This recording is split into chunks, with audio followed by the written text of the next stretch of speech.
Yeah, I'll just kind of ping you on what comes to mind. And first and foremost would be, okay, prolific offense. We take that for granted. It's going to be amazing.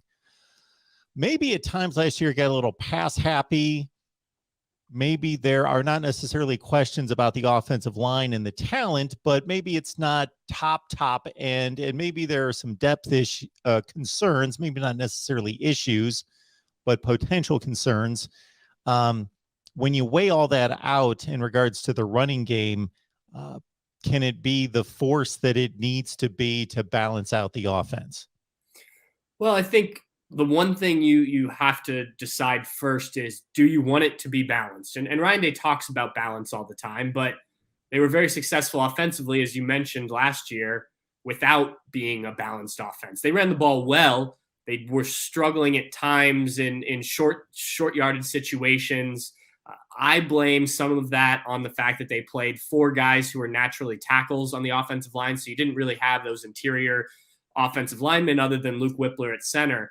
So I think this year's offensive line shapes up to be better suited to run the ball in those situations. You've got two true tackles in Paris Johnson and DeJuan Jones. You've got two true guards in Donovan Jackson and Matthew Jones, and then Luke Whippler's still there. So I think that does help. I do think if they have to go beyond that, there are some questions about who are those next 6-7 guys that step in. Enoch Viamahe is a guy whose name's been mentioned as a possible 6th or 7th guy. You've got a few that are in there. Not everybody's practicing this spring, so we'll get a better sense of what that line looks like depth-wise as we move into the fall. But I do think that this offense is going to be fine. I think it will be better running the ball.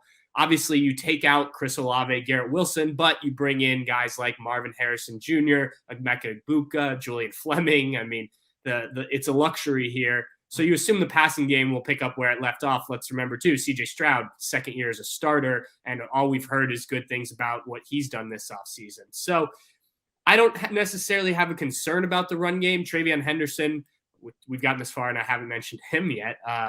He's a star. I mean, you look at his numbers last year.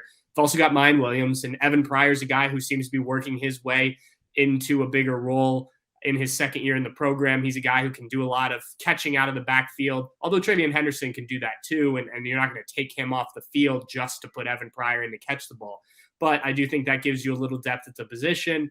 But I do think this offense, with this quarterback and these receivers, you're going to throw the ball. And let's not forget, Ryan Day, head coach, running the offense, was a quarterback himself. So I just think you need to be able to run the ball in the situations where it's called for. And at times last year, Ohio State couldn't do that. If you can at least get those 3-4 yards when you need them, then I think you're fine, and the passing game will do well, and everything will kind of fall into its place. But I don't know if this is going to be a truly balanced attack. I still think it's going to lean heavily, not necessarily heavily, but more heavily on the passing game just because of the personnel and the coaching staff.